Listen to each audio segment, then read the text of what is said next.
The 1950s. In the heart of British Kenya, a simmering resentment was about to erupt. Decades of colonial rule had left the Kikuyu people burdened by land seizures and crushing poverty, their grievances ignored.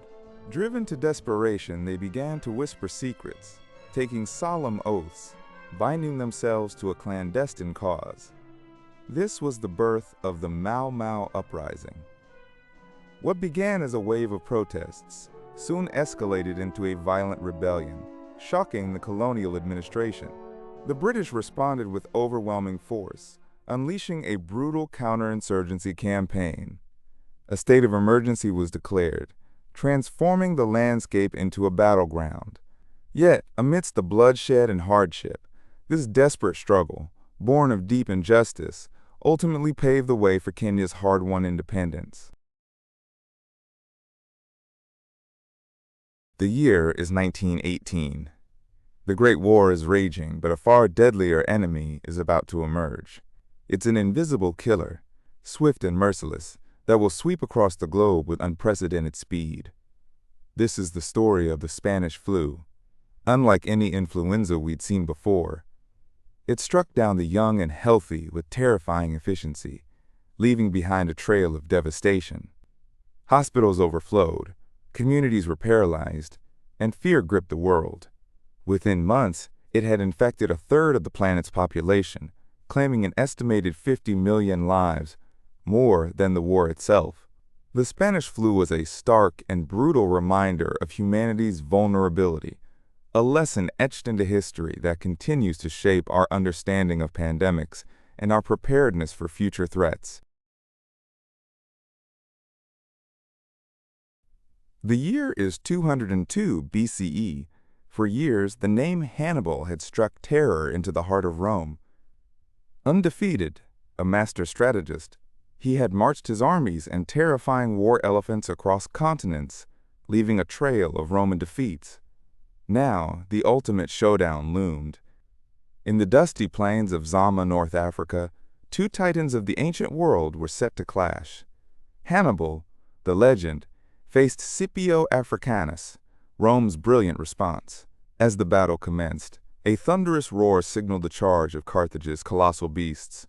But this time, the Roman legions, disciplined and resolute, held their ground. The tide, so long in Hannibal's favor, began to turn. Zama would be the battle that shattered the myth of Hannibal's invincibility, marking his first and final defeat and paving the way for Rome's ultimate dominance of the Mediterranean. The summer of 1944. The world was at war, and a vital artery of supply stretched across the Pacific. Yet, far from the front lines, disaster was about to strike with unimaginable force. At Port Chicago, California, the dangerous work of loading naval ammunition onto cargo ships continued under the shadow of World War II. On a fateful July night, as sailors, many of them black servicemen, toiled with explosives, a catastrophic chain reaction ignited. A blinding fireball ripped through the sky, a terrifying testament to the power of unleashed ordnance. Two vessels were vaporized, their hulls twisted into grotesque sculptures of mangled steel. In an instant, 320 lives were extinguished, a devastating toll that fell disproportionately on the black sailors who formed the bulk of the labor force. This tragedy, born of negligence and racial inequality, would not be forgotten. It became a stark catalyst, igniting a movement for justice and ultimately leading to crucial changes within the U.S. Navy. Imagine a world where every burden had to be carried, every journey a grueling, back-breaking ordeal. Then, in the Fertile Crescent of ancient Mesopotamia, around 3500 BC, something utterly transformative took shape. It began, perhaps, with the humble potter's wheel, the mesmerizing observation of circular motion.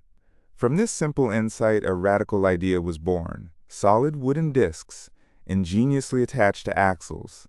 Suddenly, the impossible became possible. Heavy loads, once immovable, began to roll. This wasn't just about moving goods. It was a catalyst for innovation, revolutionizing agriculture through irrigation, reshaping the very nature of warfare, and empowering countless crafts. The wheel, a seemingly simple invention, began its inexorable role, laying the very foundation for the civilizations that followed, forever changing the course of human history. The year is 31 BC. Rome, a republic teetering on the brink, was no longer a question of who would rule, but how. The fate of an empire hung in the balance, a dramatic showdown between two titans, Octavian, Rome's rising star, and the charismatic Mark Antony, now bound to the seductive power of Cleopatra, Queen of Egypt. Their colossal fleets, a breathtaking spectacle of wood and sail, converged off the coast of Actium, Greece. Then, a turn of events so unexpected it would echo through history. Cleopatra's ships, in a stunning maneuver, broke formation and fled. Incredibly, Antony, abandoning his legions and his destiny, followed. Octavian's victory was absolute, a triumph that would not only end the long, bloody civil wars but forge a new era, the dawn of the Roman Empire. Imagine a world bathed in the Aegean sun, a civilization rising from the waves of Crete. Around 700 years ago, the Minoans, masters of the Bronze Age sea, began to weave their legend. Their legacy is etched in the grandeur of their palaces, like the sprawling labyrinth of Knossos, a testament to their sophisticated society. These were a people of vibrant art and apparent peace, leaving behind a captivating mystery in their undeciphered script, Linear A. But even this golden age was not eternal. As their influence waned, whispers of invasion, perhaps by the formidable Mycenaeans, began to echo through history. Though their cities fell silent, the Minoans left an indelible mark, a fascinating glimpse into a lost world that continues to inspire wonder. Imagine a city humming with the energy of a summer evening. It was August 1830, and in Brussels, the Opera House pulsed with life. But that night, the performance on stage ignited a far more explosive drama off it. A stirring aria, a tale of liberation, resonated with a restless crowd, sparking a firestorm of protest against Dutch rule. Suddenly, the streets erupted. Riots surged, barricades rose, and the very foundations of power were challenged. For days, fierce street fighting raged, a desperate struggle for freedom.